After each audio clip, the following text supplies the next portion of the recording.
The security checkpoint at Terminus Station hummed with the usual chaos of 1,000 species trying to coexist. Commander Vexisthor, a towering Krathari with obsidian scales and 4 cold eyes, stood behind the scanning terminal with the practiced boredom of someone who had seen every attempt at smuggling, deception, and outright stupidity the galaxy had to offer. Then, the human girl walked up. She couldn't have been more than 9 standard years old, with dark curls bouncing around her shoulders and a smile that was far too confident for someone barely tall enough to reach the counter. Behind her, 6 cubs followed in a perfect line, 3 Ralthi juveniles with their distinctive spotted fur, 2 Vakrion hatchlings still wobbling on their new legs, and 1 Korthan pup whose crystalline hide refracted the station lights into rainbow patterns. Species registry, Vexthor demanded, his translator implanting the words directly into her auditory cortex. Human, the girl Iris, according to her identity chip, replied cheerfully. And the cubs? Vexthor leaned forward, all 4 eyes narrowing. Interspecies trafficking was rare but not unheard of, and humans had a reputation for being unpredictable. Iris's smile widened. They're with me. That is not what I asked, human child. Vexthor's claws clicked against the terminal. Who do they follow? Where are their parents? Their pack leaders? The 6 cubs shifted nervously behind Iris, huddling closer to her legs. The Ralthi cubs' carnivorous predators whose adults stood 8 feet tall, pressed against her like oversized house cats. The Vakrians, whose species had conquered 17 systems through sheer military might, chirped softly and gripped the fabric of her jacket. Even the Korthan pup, belonging to a race of silicon-based warriors who viewed pain as meditation, seemed to shrink behind her. Iris looked up at Commander Vexthor, and something in her expression changed. The childish innocence remained. But beneath it lurked something the Krathari warrior recognized from 100 battlefields' absolute certainty. They follow me, she said simply.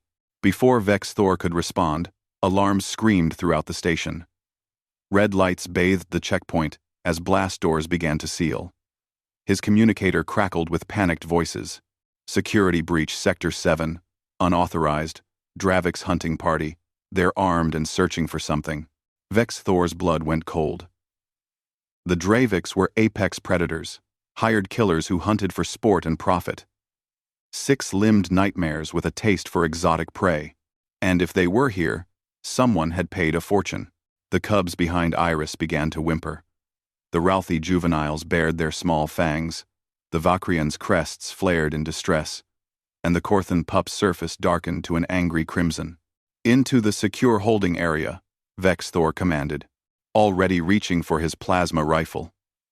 Now! No. Iris's voice cut through the chaos with surprising authority. Child, I do not have time. They're here for them. Aren't they? Iris gestured to the cubs behind her. The Dravix. Someone hired them to collect exotic specimens. Vexthor hesitated. His intelligence reports had mentioned rumors wealthy collectors seeking rare juvenile aliens. Ones young enough to be trained, broken, made into pets, or worse.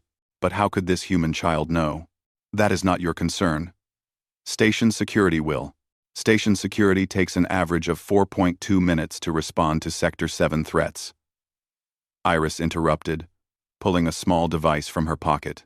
The Dravix move at 12 meters per second in enclosed spaces. They'll be here in 90 seconds. She glanced at her cubs, then back at Vexthor. You can either get out of my way, or you can help. You are a child. Iris's smirk returned. And in that moment, Vexthor understood why the galaxy both feared and respected humans. It wasn't their physical strength. Dozens of species were stronger. It wasn't their technology the Korthan and Selthiri had them beat. It was something else. Something primal that lurked in their DNA. Humans didn't know when to quit. Commander. A familiar voice called from behind Iris. Nathan, a human male in his 30s, wearing a battered pilot's jacket, jogged up to the checkpoint. He took one look at the sealed blast doors and sighed. Iris, what did we talk about? Don't attract attention, the girl recited. But Nathan, they're coming for them. Nathan's expression hardened.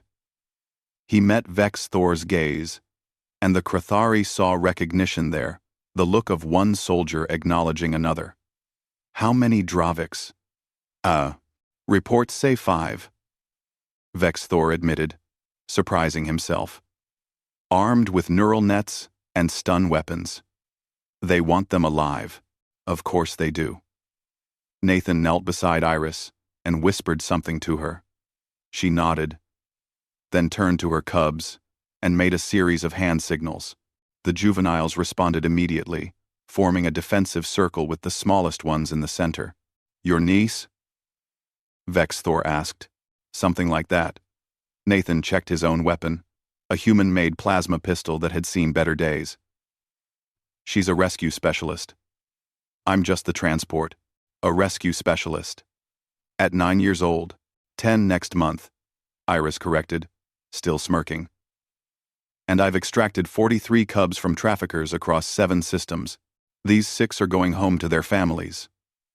She tilted her head. So, are you helping or hiding? The blast doors at the far end of the corridor exploded inward. Through the smoke, 6-limbed shadows moved with predatory grace. The Dravix had arrived. Vex Thor made his decision in a heartbeat. He stepped in front of Iris and the cubs. Plasma rifle, charged, and ready. Station Security Commander Vex Thor to all units hostile contact at Checkpoint Alpha. Protect the juveniles at all costs. Nathan moved to his left flank, weapon raised. Iris remained behind them both, her small device now glowing with soft blue light. The first Dravix burst through the smoke, mandibles spread wide, neural net launcher aimed at the cubs. It saw the armed defenders and hesitated just for a moment. That was all Iris needed. The device in her hand pulsed, and every speaker in the station screamed with a frequency that sent the Dravix reeling. Their sensitive auditory organs, designed to track prey across kilometers, became instruments of agony. They dropped their weapons, clutching their heads, screeching in pain. Station security poured in 30 seconds later to find 5 Dravix unconscious and restrained, 2 station guards covering them, and a small human girl sitting cross-legged on the floor, while 6 alien cubs climbed over her like she was a playground structure. Commander Vex Thor approached slowly, all 4 eyes wide. How? Iris looked up, that confident smile never wavering. Humans don't abandon their pack. Ever. She scratched behind a Ralphie cub's ear. And right now? These are mine. Nathan helped her to her feet. Time to get them home, Iris. As they walked toward the departure gates, a 10-year-old girl leading 6 alien cubs with a battered pilot at her side, Vex Thor heard himself call out. Human! What did you mean, 43 extractions? Iris glanced back over her shoulder, and her smirk became a full grin.